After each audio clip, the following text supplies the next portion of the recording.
네, 오늘 함께 보실 말씀입니다. 에스라 구약성경 714쪽 정도 됩니다. 716쪽 정도 됩니다.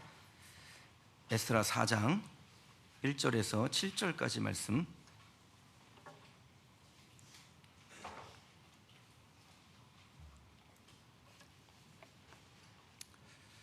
에스라 4장 1절에서 7절까지 말씀입니다.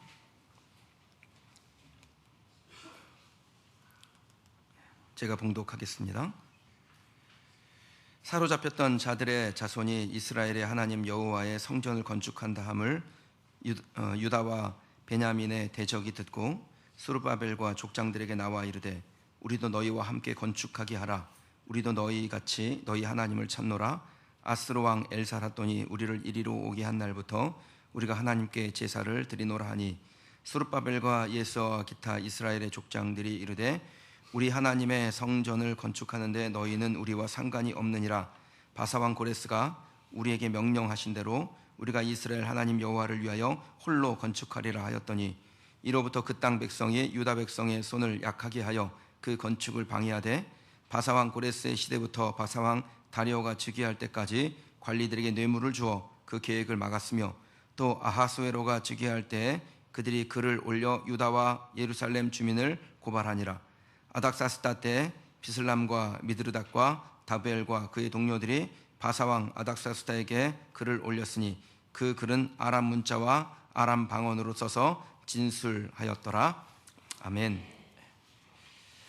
에스라서 강의 네 번째 시간입니다. 오직 마음을 강하게 하라 라는 제목으로 말씀 나누도록 하겠습니다.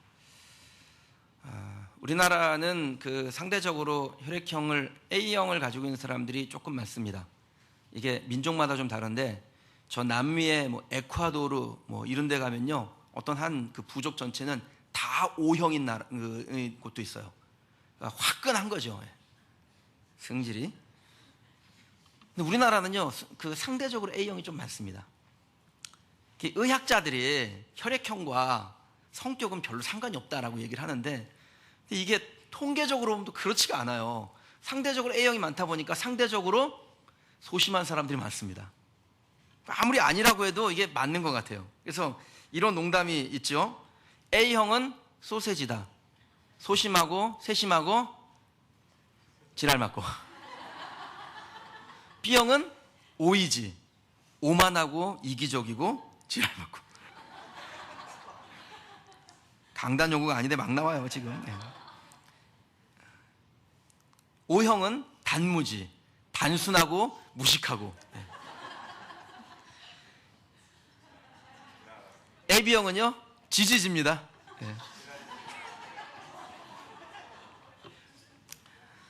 저는 뭐겠습니까?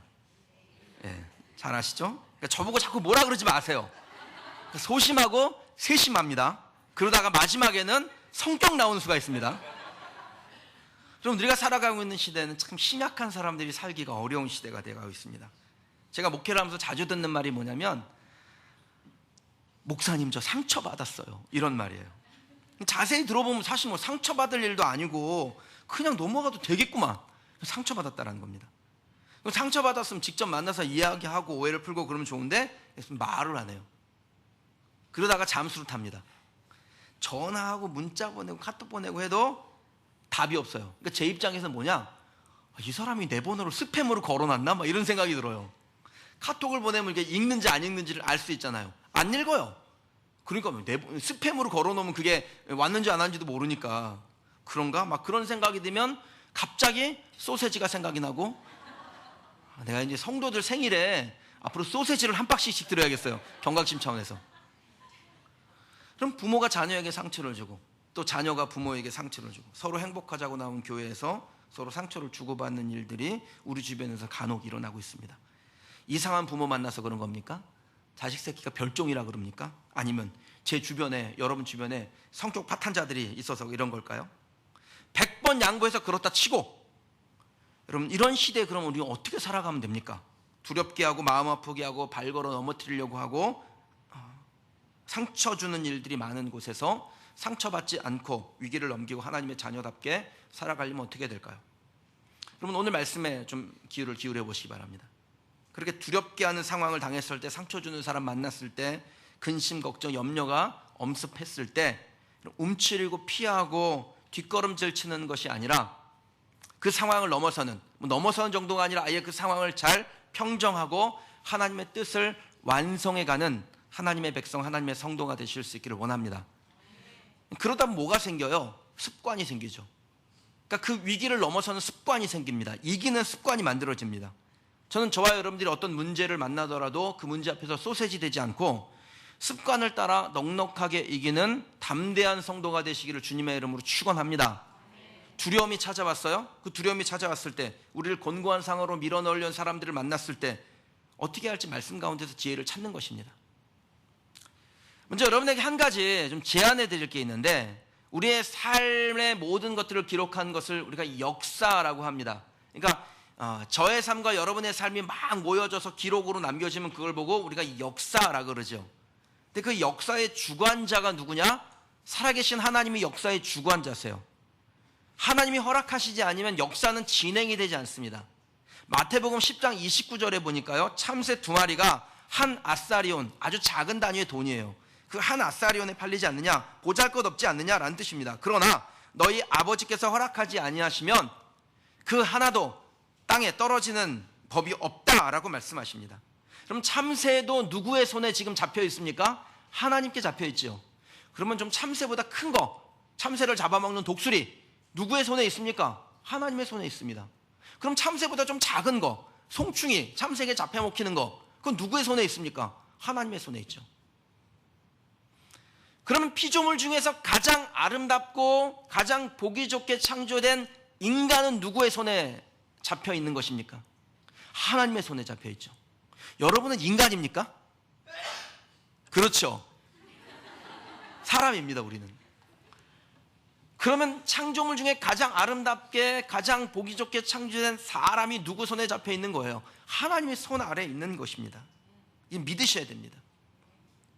베드로전서 5장 6절에서 7절에 이렇게 말씀합니다. 그러므로 하나님의 능하신 손 아래에서 겸손하라. 때가 되면 너희를 높이시리라, 지키시리라, 인도하시리라. 너희 염려를 다 주께 맡기라. 이는 그가 어떻게 해요? 너희를 돌보신다라는 것입니다. 하나님이 우리를 돌보신다, 하나님이 우리를 지키신다. 그럼 이것을 잊지 아니하는 성도가 되시기를 주님의 이름으로 축원합니다. 상처의 시대를 살아가고 있는 우리가 상처를 야기하는 모든 공격을 이겨내려면 가장 먼저 확신해야 되는 게 있는데, 하나님이 나를 돕는다라는 거예요.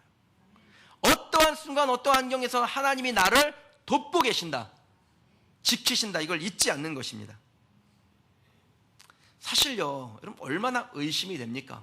당장 통장에 잔고가 바닥이 나고 건강이 맘 같지가 않고 시어머니가 괜히 호통만 치고 친구들 사이에서 없는 사실이 마치 진실인 양 돌아다니며 내 마음을 괴롭히고 있을 때, 그때 하나님을 믿고 그 상황과 환경을 이겨낸다라는 것이 보통 일이 아닙니다.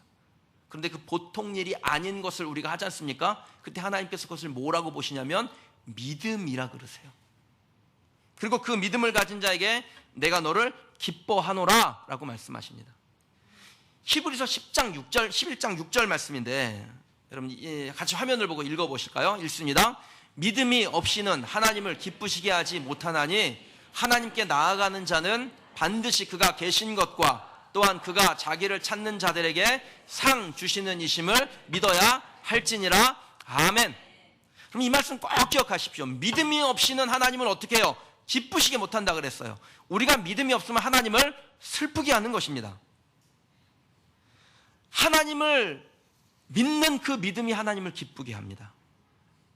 우리가 어떤 위기 상황에서도 하나님을 불신하여 만약에 뒤로 숨어버리면 그건 하나님을 슬프게 하는 것입니다. 반대로 위기를 만났어도 상처받는 일 앞에서도 두려움이 그야말로 턱밑까지 왔음에도 불구하고 하나님을 믿는 그 믿음으로 나아가면 하나님이 우리를 기뻐하셔요. 그리고 그 기뻐하는 자녀들에게 하나님께서 그 모든 행사를 인도하시고 지키시고 돌보실 줄 믿습니다.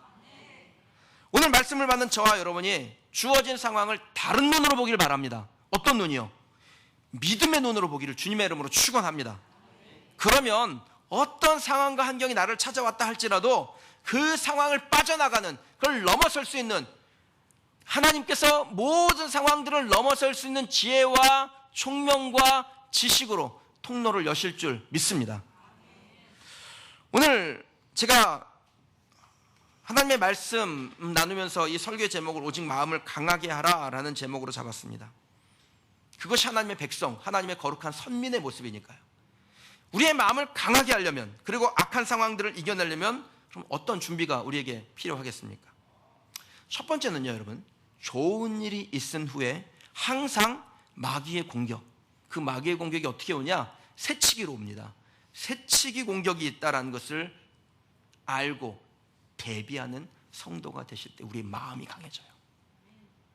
이스라엘 백성들이 그 성전 터를 놓았을 때 얼마나 좋았는지 울기도 하고 웃기도 하고 소리를 지르는데 그 소리가 성방 멀리까지 들릴 정도로 큰 소리였습니다. 이게 이 말로만 듣던 성전을 다시 지을 수 있다고 하니까 얼마나 좋았겠어요. 다시 하나님의 백성으로, 하나님의 거룩한 선민으로, 제사장 민족으로 받은 사명 감당할 수 있으니까 행복했습니다. 좋았습니다. 계속 이렇게 좋으면 좋을 법했는데 이렇듯 축제와 같은 시간을 보내는 중에 한쪽에서 어떤 일이 일어나요? 마귀의 공격이 준비되고 있습니다. 그럼 제가 초신자들하고 이렇게 만나면 그런 얘기를 해요. 목사님, 제가 기도하니까 하나님께서 기도를 얼마나 잘 들으시는지 모르겠어요. 하나님이 초신자들의 기도를 참 잘 들으셔요. 그런데 그럼 늘 그렇게 기도가 늘 잘 되던가요? 기도만 했다면 응답받고 그러던가요? 그렇지가 않습니다. 마귀가 어떻게 찾아와가지고 우리 마음을 두렵게 하고 넘어지게 하고 상황과 환경 가운데서 좌절하게 하는 일들을 겪게 하는지 몰라요. 이스라엘 백성들에게도 역시 마찬가지였습니다. 성전터를 딱 놓고 좋은 일이 생겨서 기쁘고 즐겁고 울기도 하고 웃기도 하고 함성도 지르고 그랬는데 좋은 일만 있는 게 아니더라는 겁니다.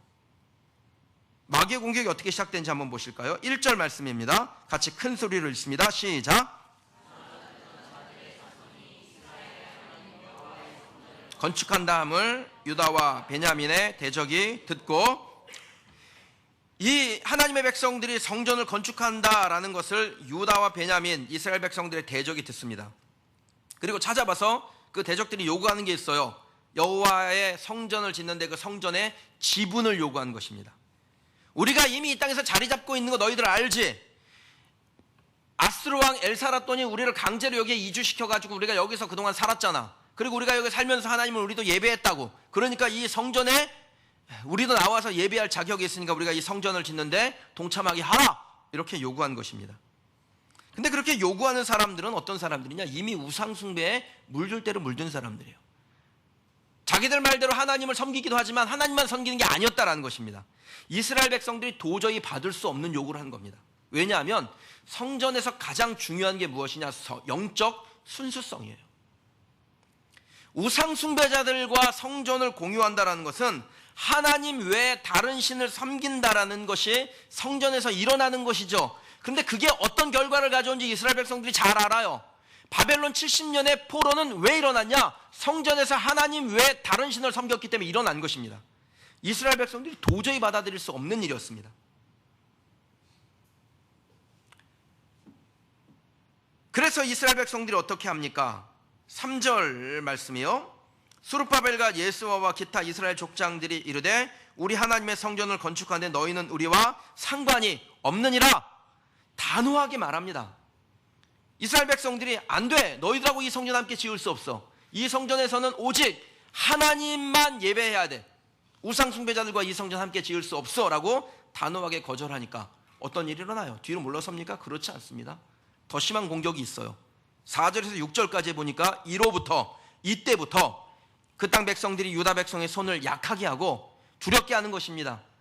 밤낮 찾아와서 위협하고 일하지 못하게 그 손을 약하게 하는 거죠. 건축을 방해하고 고레스의 시대로부터 바사왕 다리오가 즉위할 때까지 뇌물을 주고 계획을 맡고 아하수에로가 왕이 될 때까지 글을 올려서 이 예루살렘 주민들을 고발하는 일을 합니다. 이스라엘 백성들이 귀환을 언제 하냐면 BC 536년에 합니다. 그리고 6절에 아하수에로 왕이 나오는데 그 아하수에로 왕이 언제 왕이 되면 BC 486년에 왕이 돼요.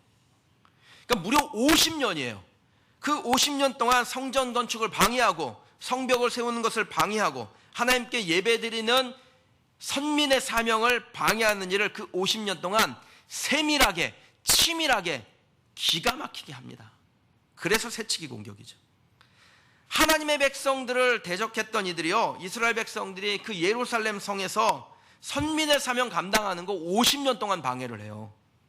그럼 하나님 나라 선민으로 사는 거 이렇게 공격받는 겁니다. 저와 여러분들은 어떻겠습니까? 우리가 하나님 나라를 세우고 그 사명 감당하려고 할 때 이게 뭐 쉽게 되겠어요? 그냥 뭐 날이면 날마다 우리 교회가 부흥하고 아무 문제 없고 늘 풍성하고 막 이럴까요? 여러분, 그렇지 않습니다. 절대 그렇게 되지 않습니다. 반드시 마귀가 세밀하고 치밀하고 기가 막힌 방식으로 공격을 합니다. 그냥 넋놓고 있으면 넋놓고 당하는 겁니다. 그런데 대비하고 있으면 잘 막아낼 수 있는 것이죠. 성경이 마귀를 향하여 우는 사자라는 표현을 씁니다. 베드로전서 5장 8절에 근신하라 깨어라 너희 대적 마귀가 우는 사자같이 두루다니며 삼킬 자를 찾나니, 이렇게 말씀하세요. 여러분, 사자가 왜 울겠습니까? 쫄쫄 굶어가지고 배가 고파서 울까요? 영어 성경에 보면 a rolling lion이라고 그랬어요. 이게 우리말로 표현하면 포효하는, 소리 지르는 이런 뜻입니다. 먹이를 잡은 다음에 그 먹이를 찢고 그 위에 올라서서 울부짖는 사자가 뭐냐? 마귀라는 거예요. 하나님의 백성들을 사로잡아서 찢은 후에 그 위에서 울부짖고 포효하는 그 마귀가 바로, 우는 사자가 마귀와 같다라고 성경이 말씀하고 있는 것입니다. 그렇게 될 때까지 두루다니며 삼킬 자 찾는 것입니다. 그럼 이런 마귀에게 어떻게 대응하실 수 있겠습니까? 항상 성경에서 방법을 찾으시면 됩니다. 여호수아에게서 방법을 찾아보시죠. 여호수아 1장에 보면 이 여호수아가 이제 모세가 죽고 난 다음에 이스라엘 백성들을 이끌고 가나안으로 들어갑니다. 근데 그 가나안으로 들어갈 때 여호수아는 이 일이 처음 겪는 일이에요. 지금까지는 백성들을 인도했던 사람이 누구냐? 지도자 모세였습니다. 근데 모세가, 하나님이 갑자기 데려가시죠.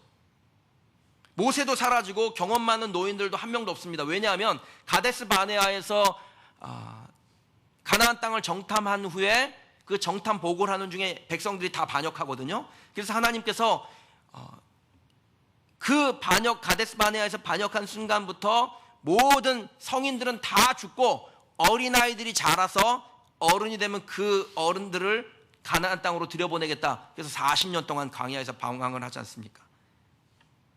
갈렙과 여호수아 말고는요, 광야에서 다 죽고 가나안에 못 들어갔습니다. 그러니까 어려운 일이 생기면 물어볼 경력자가 없는 거예요. 노인이 있으면 물어볼 거 아닙니까? 이렇게 교회에 문제가 있으면 유기분 권사님, 이렇게 교회에 문제가 있는데 어떻게 하면 돼요? 해안을 주세요, 지식을 주세요, 물어볼 수 있는데, 기도해 주세요 할 수 있는데 그게 없는 거예요. 그러니 이 여호수아가 얼마나 두려웠겠습니까? 제가 교회를 개척한 다음에 제가 자주 하는 생각이 뭐냐면, 실수하면 안 된다라는 겁니다. 예전에는 실수해도 막아줄 사람이 있었습니다. 열심히 일하다가 제가 실수하면 담임 목사님이 제가 일을 시켰으니까 제가 책임지겠습니다, 이런 멋있는 말을 하시더라고요. 근데 그 말을 이제 누가 해야 되냐면 제가 해야 되는 거거든요. 근데 저는 그런 멋있는 말 별로 하고 싶지가 않아요. 전에는 하고 싶은 일이 있으면 그냥 거침없이 했습니다. 혹시 실수해도 책임져 줄 사람이 있으니까 그냥 겁없이 했어요. 그런데 이제는 돌다리도 두들겨보고 건너고 싶어요. 해머가 있으면 해머로 갖다 그냥 돌다리 한번 찍어보고 안전한지 건너보고 싶습니다. 여호수아의 감정이 그 비슷했을 거라는 거예요. 이전에는 모세가 다 막아줬습니다. 방법도 알려줬지요. 책임도 줬습니다. 그런데 이제는 여호수아가 다 책임을 져야 돼요. 그러니 얼마나 두려웠겠습니까? 그 상황 간경을 이겨내려고 하니 얼마나 힘이 들었겠습니까? 근데 그 두려워하는 여호수아에게 하나님께서 여호와의 사자를 보내시고 그 사자가 와서 두려움을 극복하는 방법을 알려줍니다. 그럼 그 방법이 뭔지 한번 확인해 보시겠어요? 여호수아 1장 7절에서 8절의 말씀인데, 그럼 그 말씀 한번 화면으로 읽어보시죠. 함께 읽겠습니다.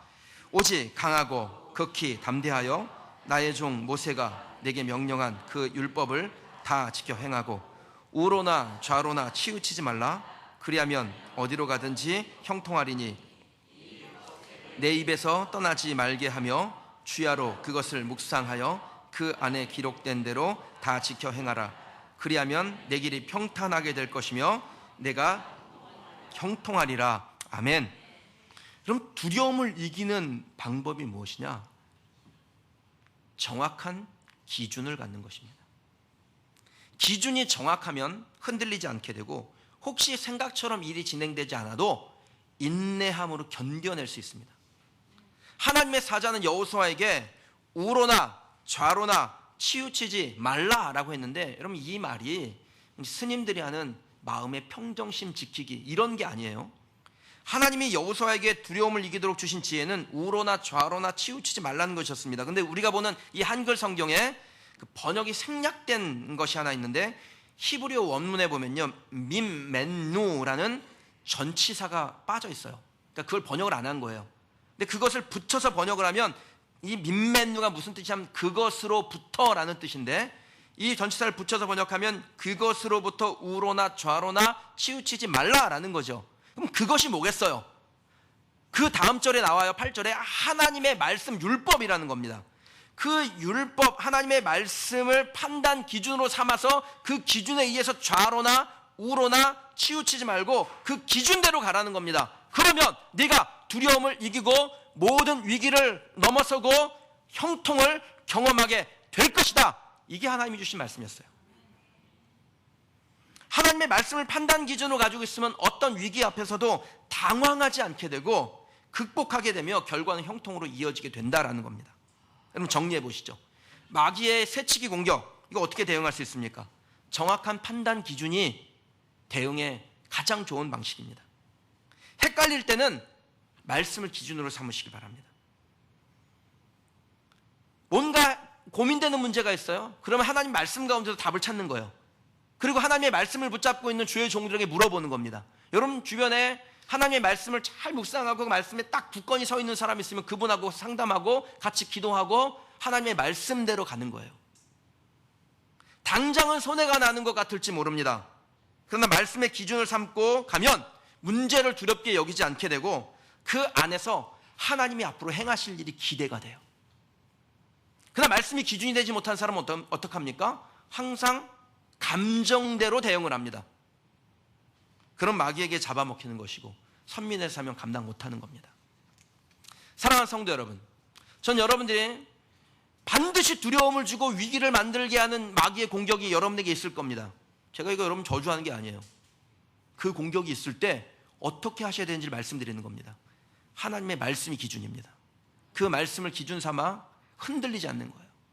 그리고 그 상황과 환경을 이겨낼 수 있는 담력을 갖는 것입니다. 그게 바로 하나님께서 오늘 우리에게 주시는 지혜인 줄 믿습니다. 그대로 사시길 주님의 이름으로 축원합니다. 오직 마음을 강하게 하여 우리에게 찾아오는 이 약한 상황들을 이겨내려면 어떻게 해야 될까요? 두 번째는요, 여러분 내공 키우십시오. 성전 토를 놓은 이스라엘 백성들은 더 이상 성전 짓는 것을 계속하지 못했습니다. 24절에 보니까 다리오 왕 2년까지 건축하지 못했다 그래요. BC 536년에 성전 건축 시작했는데 다리오 왕 2년, BC 516년이에요. 516년까지 성전 건축 못했습니다. 그때 완공했어요. 무려 20년 걸렸습니다. 에스라서 4장은 그 20년 동안 있었던 대적들의 그 세밀하고 치밀하고 기가 막힌 공격이 무엇인지 그 내용을 담고 있는 것입니다. 근데 여러분 어째서 이스라엘 백성들은 그 대적들의 공격을 막지 못하고 성전 짓는데 무려 20년이나 걸린 것일까요? 이스라엘 백성들이 다양한 이유를 댈 수 있을 겁니다. 이 핑계 저 핑계 댈 수 있어요. 그러나 여러 가지 핑계 중에 확실한 거 하나입니다. 열정 부족, 열정이 없는 거예요. 이스라엘 백성들은 그들의 대적보다 더 노력하지 못했습니다. 자기들에게 주어진 선민의 사명을 감당하기 위해서 목숨을 걸어야 되는데 그게 부족했던 거예요. 목숨을 걸고 해도 시원찮을 판에 책가방 싸가지고 도망갈 준비하면요 역부족을 절감하게 되고 뒷걸음질 치게 되는 겁니다. 저와 여러분들도 마찬가지죠. 여러분 우리가 하나님 앞에 목숨 걸지 않으면 당연히 뒷걸음질 칩니다. 양보라는 이름으로, 화평이라는 이름으로 뒤로 물러선다라는 거예요. 사명 결여는요 역부족을 절감하게 합니다.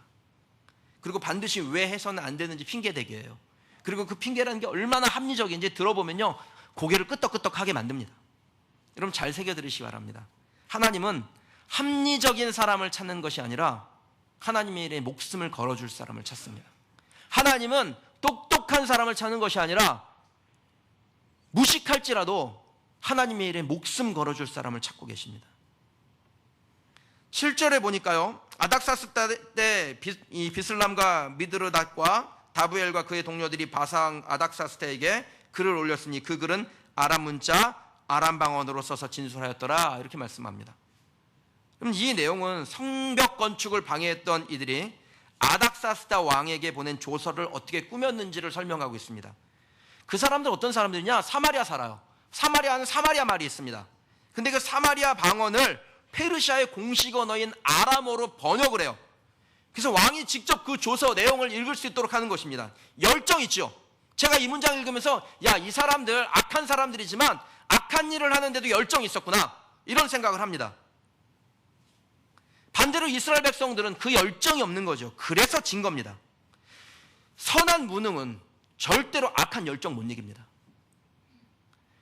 내가 선하지만 무능하면 악하지만 열정을 가지고 있는 사람이 이길 수 없다라는 거예요. 여러분, 열정이 있습니까? 예배에 대한 열정, 찬양에 대한 열정, 봉사에 대한 열정, 전도에 대한 열정, 무엇이건 간에 열정이 있는 사람이 열정이 없는 사람을 이긴다라는 거예요. 그리고 그 열정이 쌓이고 쌓이면 그게 뭐가 되냐? 내공이 됩니다. 내공이 부족하면 좀 더 강한 상대를 만나게 됐을 때 뒷걸음질 치고 쉽게 포기하고 그냥 백기 들고 항복하는 거예요. 저는 개인적으로 순발력이 아주 좋은 사람입니다. 그런데 지구력이 좀 떨어져요. 그래서 탁구를 치거나 무슨 배드민턴을 하거나 그러면은 전반전은 잘하는데 꼭 후반전에 가면은 집니다. 왜 후반전만 되면 이렇게 질까요? 힘이 드니까. 이겨야 된다는 열정이 사라지니까요. 그 열정이 사라지니까 그만두고 싶은 거예요. 그만두려면 어떻게 하면 됩니까? 져주면 되잖아요. 그래서 지는 거예요. 그걸 보고 내공이 없다라 그러는 것입니다. 그럼 예수님은 십자가에 대해서 열정이 있었을까요? 열정이 있으셨죠. 그래서 뒤로 물러갈 수 있는 기회가 여러 번 있었습니다. 그러나 뒤로 물러가지 않으셨습니다. 목숨 걸고 그 십자가의 길을 걸으셨습니다. 그 이후에 제자들이 많이 나왔는데 그 제자들도 예수님의 십자가의 길을 걸었습니다. 자기 목숨 걸고 십자가의 정체성을 지켰습니다. 그럴 때마다 뭐가 나타나냐? 그 십자가에서 능력이 나오는 거예요. 그러나 십자가를 장식으로 바꾼 사람들도 있었습니다. 그런 사람들에게는 십자가의 능력이 나오지 않는 것이죠. 에이든 토저 목사님이요, 자신의 책인 철저한 십자가에서 십자가는 거는 것이 아니라 지는 것이며 장식의 십자가가 아니라 죽음의 십자가가 십자가의 정체성이라 그랬습니다. 여러분, 자기 십자가를 지실 준비가 되셨습니까? 여러분, 자기 십자가에 목숨 거실 준비 되셨습니까? 아, 목사님 왜 이렇게 주일 아침부터 부담되는 설교를 하실까? 부담이 돼도 할 수가 없어요. 자기 십자가를 지지 않는 사람은 예수님의 제자가 될 수 없다라는 것이 말씀입니다. 순복음교회 좀 극성스럽잖아요. 우리 교회도 좀 극성스러워져야 되는데 더 교회에서 이 순복음교회가요 극성스러워가지고 막 매일 새벽마다 주여 삼창하고 막 소리를 질러대고 기도를 하니까 그 옆에 절이 하나 있었는데 스님들이 연부를 못 하겠는 거예요. 그래가지고 새벽 5시에 연부를 하던 거를 새벽 4시로 옮겼습니다. 그런데 어느 날 갑자기 새벽 4시부터 시끄러운 거예요. 그래서 이렇게 알아보니까 특세 기간이래. 그래서 안 되겠다, 우리가 그냥 12시부터 하자. 그리고 밤 12시에 이 연부를 하려고 딱 갔더니 굉장히 또 막 그냥 뭐 난리가 났어요. 그래서 조용히 알아보니까 철야 안 돼. 그래서 스님들이 참다 못해서 회의를 열었습니다. 어떻게 하면 누가 가서 이 순복음교회 교인들한테 조용히 하라고 할 건지, 어떤 사람을 정할 건지 그 회의를 하는데, 그 순복음교회 교인들이 굉장히 극성맞고 강심장들이니까 누구 하나 이렇게 선뜻 나서서 가려고 하는 스님들이 없는 거예요. 그러자 맨 뒤에 어떤 젊은 스님이 손을 탁 들고 이렇게 말했습니다. 주지 스님, 제가 그 십자가 지겠습니다. 여러분, 스님도 지겠다는 십자가를 그리스도인이 안 지겠다라고 하면 그 이상한 거 아닙니까? 누가복음 14장 27절에요. 누구든지 자기 십자가를 지고 나를 따르지 않는 자는 능히 내 제자가 되지 못하리라. 이게 주님이 주신 말씀이에요. 우리에게는 각자의 십자가가 있습니다. 그리고 그 십자가를 지기 위하여 우리의 목숨을 걸 때 영적인 내공이 쌓여요. 그 십자가 지고 넘어지고 십자가 지고 넘어지고 하는 과정 가운데 영적인 내공이 쌓이는 것입니다. 그리고 그렇게 내공이 쌓인 사람이 어떤 환경도 마귀의 공격도 이겨내는 마음이 담대한 성도가 되는 줄 믿습니다. 저와 여러분이 그렇게 되길 주님의 이름으로 축원합니다. 내공 좀 키우려면 어떻게 해야 됩니까? 여러분 무협 영화 보면 사람들이 막 공중을 붕붕 날아다니고 칼을 휘두르면 칼날이 막 100개로 보이고 막 이러죠. 그런 사람을 보고 우리가 무림의 고수라고 하는데 어떻게 하면 무림의 고수가 됩니까? 방법은 한 가지밖에 없습니다. 피나는 훈련. 피나는 훈련 말고 그런 내공이 쌓여지지가 않습니다. 일본 최고의 검객 미야모토 무사시가 한 말입니다. 승리에는 우연이 없다. 1,000일의 연습을 단이라고 하고 10,000일의 연습을 련이라고 한다. 이 단련이 있고서야 비로소 승리를 기대할 수 있다. 그리스도인에게 내공이란 뭘까요? 여러분 그리스도인의 내공을 다른 말로 하면 따라해 보시죠. 성령 충만. 이게 내공이에요. 그리스도인에게 성령이 충만한 것이 내공입니다. 성령의 사람이 되기 위해서 끊임없이 단련하는 연습함으로 성령에 충만해지면 그게 바로 영적인 내공을 갖게 되는 것입니다. 얼마나 더 성령님에 민감한 사람인가가 내공의 수준을 결정합니다. 성령의 사람, 성령으로 사는 사람, 성령으로 살고 성령으로 죽는 사람, 그 사람이 바로 내공이 좋은 사람이죠. 성도 중에 어떤 한 사람이요 에이든 토저 목사님을 찾아와서 이렇게 말했습니다. 기도 중에 하나님께서 목사님에게 전하라는 말씀이 있어서 제가 전해드리려고 왔습니다. 그러자 이 에이든 토저 목사님이 뭐라고 말하냐면요, 나에 관한 일을 하나님께서 내게 말씀하지 아니하고 당신에게 말씀했을 리 없습니다. 그럼 이거 얼마나 당당한 말입니까? 하나님과 얼마나 친밀하면 이런 확신을 가지고 말할 수 있을까요? 여러분들 사실 우린 모두 다 2단계에 가야 되는 거 아니에요? 간혹 하나님이 내 일을 다른 사람에게 말씀하실 때도 있습니다. 그런데 그런 일이 일어나면 그거 부끄럽게 생각하셔야 돼요. 오죽 하나님의 말씀을 듣지를 못하면 그 사람의 일을 다른 사람에게 얘기하겠어요. 얼마나 내공이 없으면 하나님이 내 일을 다른 사람에게 얘기하겠습니까? 저는 만약에 하나님이 나 말고 누구 다른 사람에게 하나님이 목사님에게 이 말씀을 전하라고 해서 제가 이 말씀을 전하려고 하면은 저는 굉장히 부끄러워해야 될 거예요. 하나님 죄송합니다. 하나님의 말씀을 내가 듣지 못해서, 내가 성령으로 충만하지 못해서 하나님의 말씀을 못 들어서 하나님 잘못했습니다. 이거 회개해야 돼요.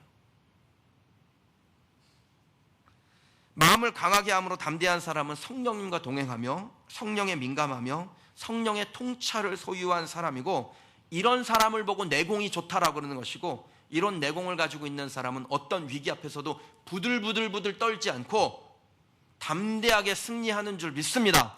그리고 저와 여러분이 그 단계까지 올라가기를 주님의 이름으로 축원합니다.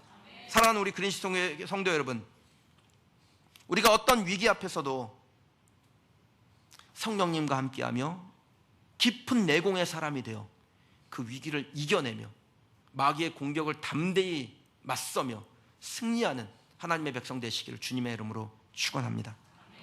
말씀을 맺겠습니다. 이스라엘 백성들이 성전 짓는 사역하자 방해자들이 나타났습니다. 이거 이상한 일입니까? 전혀 이상한 일 아닙니다. 이거 당연한 거죠. 언제나 하나님의 일은 순조롭게 되지 않습니다. 늘 좋은 일만 일어나면 온실신앙 됩니다. 온실에 있는 꽃은 겉으로는 화려할지 모르지만 바람이 불면 그냥 꺾여요. 바람 부는 것을 이상하게 여기지 마십시오. 하나님, 내 인생에 왜 이렇게 어려운 일이 있어요? 왜 이렇게 힘든 일이 있어요? 그럼 그 어려운 일, 힘든 일을 통해서 우리가 하나님 만나는 거예요. 그리고 믿음이 자라는 겁니다. 제 친구 중에 하나가 요 법원 앞에서 법무사를 합니다. 신학교 동기였어요. 근데 그 친구는 목사가 안 되고 법무사가 됐습니다.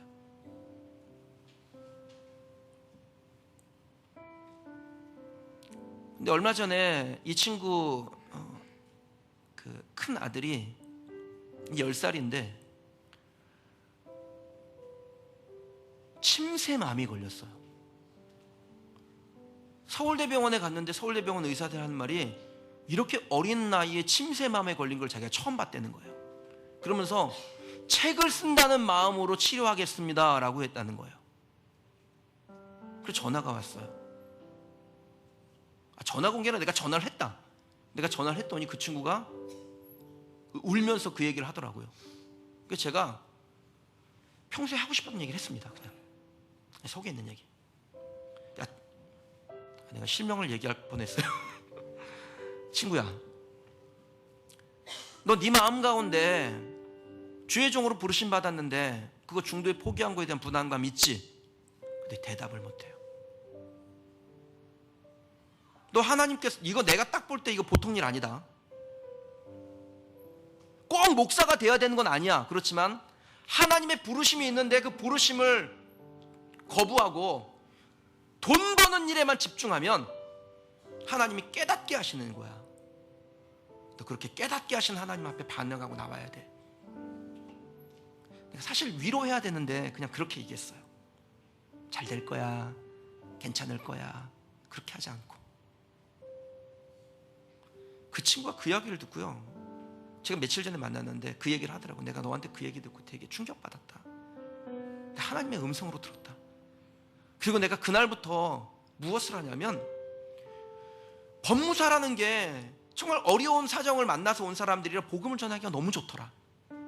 내가 그 이후는 매일 적어도 한 사람에게 내가 복음을 진실하게 진지하게 전하고 있다. 고마워 친구야. 근데 이 친구가 그 아이가 치료하는데 이게 신경을 끊어야 되니까요, 안면 마비 올 거라 그랬어요. 안면 마비 분명히 옵니다. 근데 수술을 했는데 신경 다 연결했는데 마비 안 왔습니다. 간신히 위기 넘겼죠. 위기 넘겼는데 방사선 치료를 해야 된대요.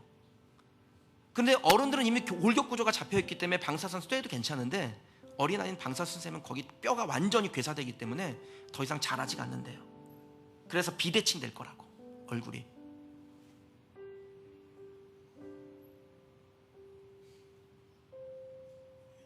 그 얘기를 하는데 그 친구가 그래요. 위기 하나 넘었으면 또 위기가 오고, 위기 하나 넘었으면 또 위기가 오고. 근데 하나님께서 제게 그때 무슨 마음을 주시냐면, 야, 너 만약에 하나님이 그 위기를 한 번에 몰아서 너한테 주시면 너 죽어. 못 감당해. 그래서 하나님 조금씩 떼어서 주는 거야. 이기라고. 내가 너와 함께 한다고. 내가 널 돕는다고. 여러분, 우리에게 위기가 찾아올 때 그거 왜 조금씩 띄엄띄엄 오는지 아세요?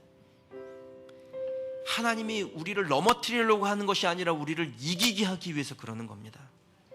그때마다 하나님께 도움을 구하는 거예요.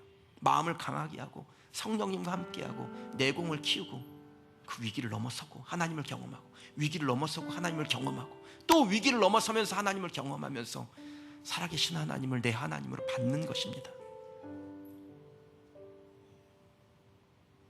제가 그 친구한테 그랬어요.